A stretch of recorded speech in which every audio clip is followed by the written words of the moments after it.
अच्छा, वो कहते हैं जल्दबाजी में ऐसा कोई इकदाम नहीं उठाएंगे जिससे मुल्क को नुकसान हो। या आपको पता है इशारा किस तरफ कर रहे हैं? वो इस तरफ इशारा कर रहे हैं कि बिजली की कीमत कम नहीं करेंगे, क्योंकि बिजली की कीमत कम करेंगे तो आईएमएफ के साथ हमारा मुआहदा खराब होगा, उससे मुल्क को नुकसान होगा। ये एक्चुअली ये बताना चाह रहे हैं वो।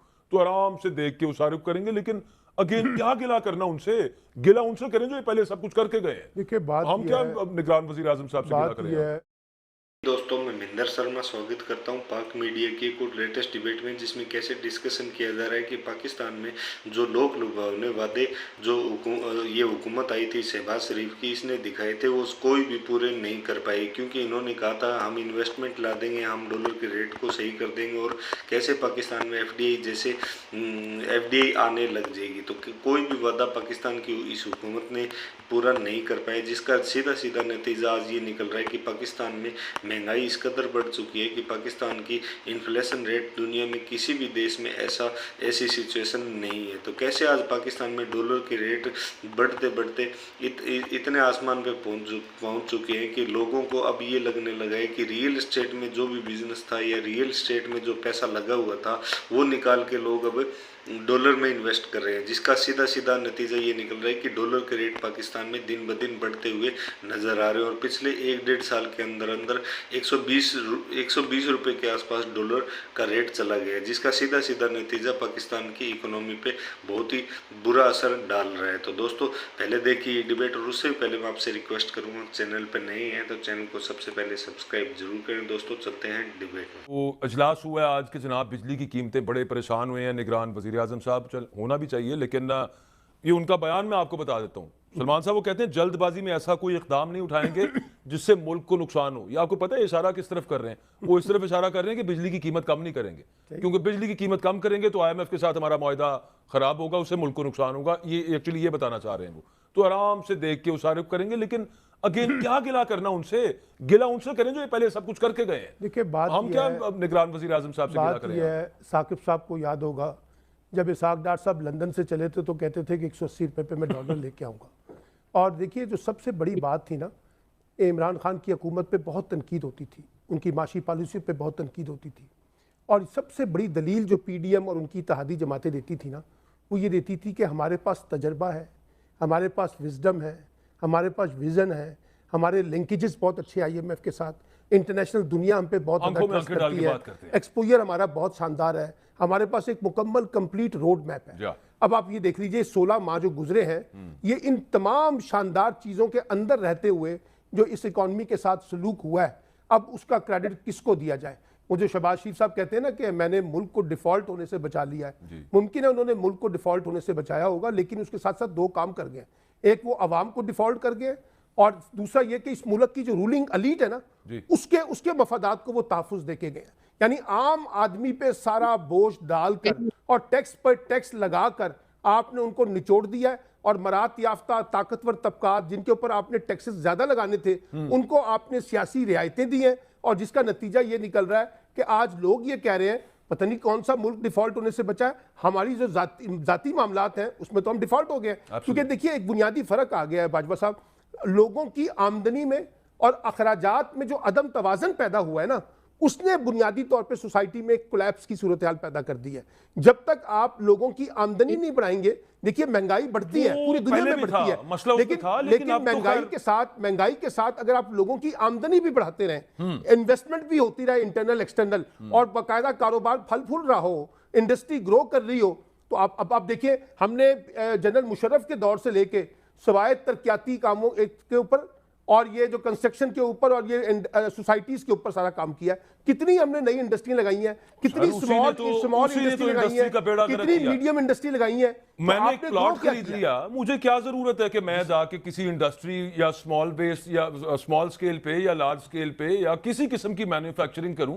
जरूरत ही कोई नहीं है। प्लॉट खरीदें, बेचें, और वो इसी के साथ आप प्रॉफिट वगैरह। और इसमें एक और बड़ी दिलचस्प बात बाजवा साहब, अब पीपल्स पार्टी की कल मैं प्रेस कॉन्फ्रेंस सुन रहा था कि जी हमारा इसमें कोई कसूर नहीं है, हुकूमत तो उनकी थी।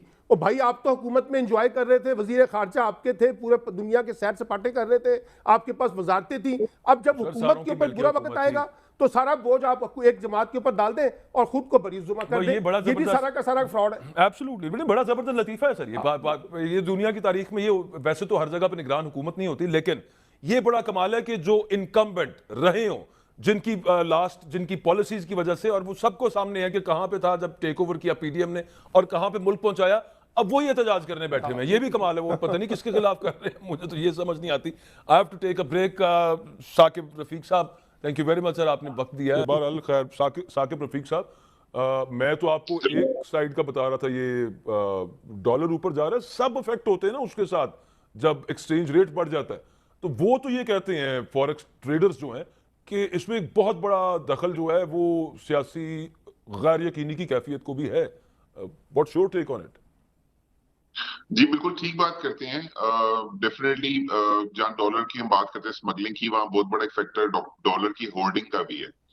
हमें बहुत सारे मुख्तलिफ जराए से बात सुनने में मिलती है कि बहुत बड़ा डॉलर जो है वो इस वक्त होर्ड हुआ हुआ है पाकिस्तान के अंदर। मुख्तलिफ लोगों ने इन्वेस्टमेंट की हुई है, लोगों ने बाहर अपने पैसे को पार्क किया हुआ है मुख्तलिफ जराए में। तो डेफिनेटली वो जो पैसा ऊपर जा रहा है, जो एक अनसर्टेनिटी है। अनसर्टेनिटी क्या है? अनसर्टेनिटी ये है कि what will the political scenario in the coming months. हमारा जो माशी सिस्टम है ना, वो सियासी सिस्टम से बड़ा लिंक हुआ हुआ है। खैर पूरी दुनिया का एक फॉर्मूला है। हम अभी तक सियासी तौर पे नहीं स्टेबलाइज हो पा रहे। अच्छा, जून एंड हमारा बड़ा अच्छा गुजरा था। जून एंड पे एकदम से हमने देखा कि आखिरी before the end of June IMF से डील होगी। जुलाई में हमारी स्टॉक मार्केट, पाकिस्तान की स्टॉक मार्केट दुनिया की बेस्ट परफॉर्मिंग स्टॉक मार्केट्स में आ गई। एकदम से लोगों में जो हमारे था इन्वेस्टर फ्रेंडली माहौल बनना शुरू हो गया। SIFC का क़याम अमल में आ गया। पूरी दुनिया से इन्वेस्टमेंट आने की खबरें आ गई। डबल डिजिट्स में, ट्रिपल डिजिट्स में बिलियन डॉलर्स की इन्वेस्टमेंट की अब खबरें हमें मिलना शुरू होगी कि UAE से इतनी इन्वेस्टमेंट आ रही है कतर। तो एकदम से चीजें बड़ी अच्छी हो रही थी, तो आपने देखा था डॉलर भी स्टेबल हो गया। Then ultimately the government has to go, interim government ने आना था, और गवर्नमेंट आती की एकदम से डॉलर में 50 रुपए का फर्क पड़ गया। हम खुद हैरान है। आप मुझे बताएं कि कोई बंदा क्या प्लानिंग कर सकता है इम्पोर्ट या एक्सपोर्ट की, प्रोडक्शन की? कोई ऑर्डर ही नहीं दे सकता, कोई ऑर्डर ले ही नहीं सकता, कोई प्लान ही नहीं कर सकता। किसी ने कोई चीज बनानी है तो क्या सोचेगा कि कल क्या होना है, परसों क्या होना है? कोई कह रहा है डॉलर 350। तो मामला बड़ी हद तक खराब हुए हुए। और ये एक तरफ से खराबी नहीं है, ठीक है, अनसर्टेनिटी है, बट उसमें हमें चाहिए इस वक्त गवर्नमेंट के साथ मिलके, या गवर्नमेंट को एक सजेशन देनी चाहिए कि जिस तरह से हमने डॉलर की 1 रुपए की मूवमेंट पूरा आपके माशी निजाम को, पूरे इन्वेस्टमेंट सर्कल को मुतासर कर सकती है। सबसे पहले इसको कंट्रोल करने की जरूरत है। सेकेंडली, हम एम्फसिस करना चाहेंगे कि जो हम बड़े से कि डॉलर को आपको एक फ्री फ्लोट मार्केट, अभी खैर फ्री फ्लोट मार्केट चल रहा है, उसको कंट्रोल करने के लिए जो मनी एक्सचेंज है इनके साथ भी एक राब्ते को मजबूत करने की जरूरत है। और जो पाकिस्तान से बाहर डॉलर जा रहा है और पाकिस्तान से अंदर डॉलर आ रहा है, इसके ऊपर एक अच्छे इंसेंटिव देने की जरूरत है। हमने एक सजेशन दी थी, कुछ हद तक गवर्नमेंट ने उसको मान भी लिया था कि जो पाकिस्तानी बाहर से डॉलर पाकिस्तान में भेजेंगे, उनको टैक्स की सूरत में इंसेंटिवाइज कर दिया जाए। उनको अगर कोई गाड़ी वो खरीदनी मैं है, साकिब साहब, कल एक रियल्टर के साथ एक मुलाकात हुई। एक दोस्त है मेरे, वो रियल एस्टेट का काम करते हैं, और वो बात ये चल रही थी वहाँ पे। सलमान साहब आप भी सुनिएगा, बड़ा मजे का मामला है। वो उन्होंने बताया कि जनाब लोग ना अपना पैसा निकाल रहे हैं प्रॉपर्टी में से। जाहिर है इंटरेस्ट रेट 22-23 पे पहुंचा हुआ है। बने बनाए जो घर खड़े हुए हैं, बस वो कह रहे हैं रेट टू रेट बिक जाए।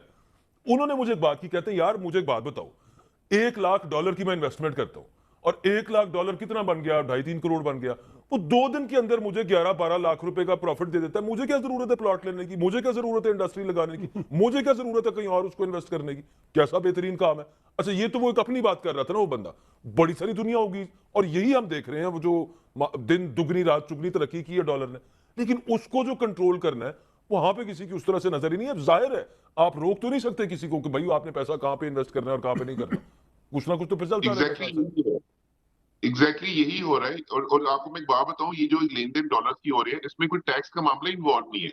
आपने अगर 3 करोड़ रुपए का डॉलर लिया तो 3.5 करोड़ रुपए का डॉलर भेज दिया, तो किसी ने आपसे टैक्स नहीं मांगा, किसी ने आपसे कोई डॉक्यूमेंटेशन नहीं मांगी। तो इस वक्त इतना फ्रेंडली माहौल बन गया हुआ है इस हिसाब में, जिसमें मतलब आप अगर लेना, अभी कोई फैक्ट्री लगाई, अभी कोई और बिजनेस स्टार्ट करें, आपको टैक्स के मामला करने पड़ेंगे, डॉक्यूमेंटेशन करनी पड़ेगी।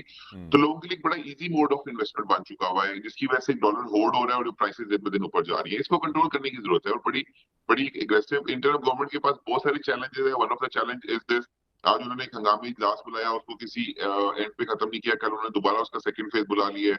चीफ मिनिस्टर्स आर देयर, उन्होंने कहा है कि जी हम जामे प्लान लाएंगे, बिजली की चोरी किस तरह से रोकनी है, फ्री यूनिट्स को किस तरह से। I don't know how many powers they have, I don't know how much नहीं इफेक्टिव सर, दे उसमें कैन से बी। कुछ नहीं निकल सकता। अच्छा, मैं वैसे आपको एक अभी ताज़ा जो अजलास हुआ है आज के, जनाब बिजली की कीमतें बड़े परेशान हुए हैं निगरान वज़ीर आज़म साहब, चल होना भी चाहिए, लेकिन ये उनका बयान मैं आपको बता देता हूँ। सलमान साहब वो कहते हैं जल्दबाजी में ऐसा कोई इकदाम नहीं उठाएंगे जिससे मुल्क को नुकसान हो। ये आपको पता है इशारा किस तरफ कर रहे हैं? वो इस तरफ इशारा कर रहे हैं कि बिजली की कीमत कम नहीं करेंगे, क्योंकि बिजली की कीमत कम करेंगे तो IMF के साथ हमारा मुआहदा खराब होगा, उससे मुल्क को नुकसान होगा। ये एक्चुअली ये बताना चाह रहे हैं वो। तो आराम से देख के उशारिफ करेंगे, लेकिन अगेन क्या गिला करना उनसे? गिला उनसे करें जो ये पहले सब कुछ करके गए हैं। देखिए बात हम ये क्या है, अब निगरान वज़ीर आज़म साहब से गिला बात करें? ये है, साकिब साहब को याद होगा जब इसाक डार साहब लंदन से चले थे तो कहते थे कि 180 रुपये पे मैं डॉलर लेके आऊँगा। और देखिए जो सबसे बड़ी बात थी ना, इमरान खान की हुकूमत पे बहुत तनकीद होती थी, उनकी माशी पॉलिसी पे बहुत तनकीद होती थी। और सबसे बड़ी दलील जो PDM और उनकी इत्तेहादी जमातें देती थी ना, वो ये देती थी कि हमारे पास तजर्बा है, हमारे पास विजडम है, हमारे पास विज़न है, हमारे लिंकेजेस बहुत अच्छे IMF के साथ, इंटरनेशनल दुनिया हम पे बहुत आंखों में आंखें डाल के बात करते हैं। एक्सपोजर हमारा बहुत शानदार है, हमारे पास एक मुकम्मल कंप्लीट रोड मैप है। जा। अब आप ये देख लीजिए 16 माह जो गुजरे हैं, ये इन तमाम शानदार चीज़ों के अंदर रहते हुए जो इस इकॉनमी के साथ सलूक हुआ है, अब उसका क्रेडिट किसको दिया जाए? वो जो शहबाज शरीफ साहब कहते हैं ना कि मैंने मुल्क को डिफॉल्ट होने से बचा लिया है, मुमकिन है उन्होंने मुल्क को डिफॉल्ट होने से बचाया होगा, लेकिन उसके साथ साथ दो काम कर गए। एक वो अवाम को डिफॉल्ट कर गए, और दूसरा ये कि इस मुल्क की जो रूलिंग अलीट है ना, उसके मफादात को वो तहफ़्फ़ुज़ देके गए। यानी आम आदमी पे सारा बोझ डालकर और टैक्स पर टैक्स लगाकर आपने उनको निचोड़ दिया है, और मरात याफ्ता ताकतवर तबकात जिनके ऊपर आपने टैक्सेस ज्यादा लगाने थे, उनको आपने सियासी रियायतें दी हैं, और जिसका नतीजा ये निकल रहा है कि आज लोग ये कह रहे हैं पता नहीं कौन सा मुल्क डिफॉल्ट होने से बचा है, हमारी जो जाती मामलात हैं उसमें तो हम डिफॉल्ट हो गए। क्योंकि देखिए एक बुनियादी फर्क आ गया है बाजवा साहब, लोगों की आमदनी में और अखराजात में जो अदम तवाजन पैदा हुआ है ना, उसने बुनियादी तौर पे सोसाइटी में एक कोलैप्स की सूरत हाल पैदा कर दी है। जब तक आप लोगों की आमदनी नहीं बढ़ाएंगे, देखिए महंगाई बढ़ती है, पूरी दुनिया में बढ़ती है, मसला लेकिन महंगाई। दोस्तों आपने देखा कैसे हालात बद से बदतर हो चुके हैं, और पाकिस्तान में डॉलर सबसे ज़्यादा मायने रखता है, जिसका सीधा सीधा नतीजा ये निकल रहा है कि पाकिस्तान में हर चीज़ महंगी हो रही है, क्योंकि डॉलर के रेट बढ़ते ही पेट्रोल डीजल और अब इलेक्ट्रिसिटी पे जो फ़र्क पड़ा है वो सीधा सीधा असर डॉलर रेट बढ़ने से ही है, क्योंकि इम्पोर्ट करने को एक दिला नहीं और एक्सपोर्ट पाकिस्तान से कुछ हो नहीं रहा है, जिसका सीधा असर पाकिस्तान की इकोनॉमी पर पड़ रहा है, जो बिल्कुल निचले स्तर पे दिन ब दिन जाती हुई नज़र आ रही है। और पाकिस्तान में निगरान हुकूमत, या फिर जो पीछे 16 महीने जो हुकूमत थी, या फिर उससे भी पीछे 4 साल की जो हुकूमत थी, इन इतने सालों में, इतने दिनों में पाकिस्तान की इकोनॉमी के लिए कोई भी इदारा कुछ भी नहीं कर पाया, जिसका सीधा नतीजा आज आवाम भुगत रही है। तो दोस्तों इसी प्रकार के लेटेस्ट पाक मीडिया की एक से एक वीडियो, लेटेस्ट न्यूज़ और डिबेट के लिए चैनल को सब्सक्राइब जरूर करें दोस्तों। जय हिंद, वंदे मातरम, भारत माता की जय दोस्तों।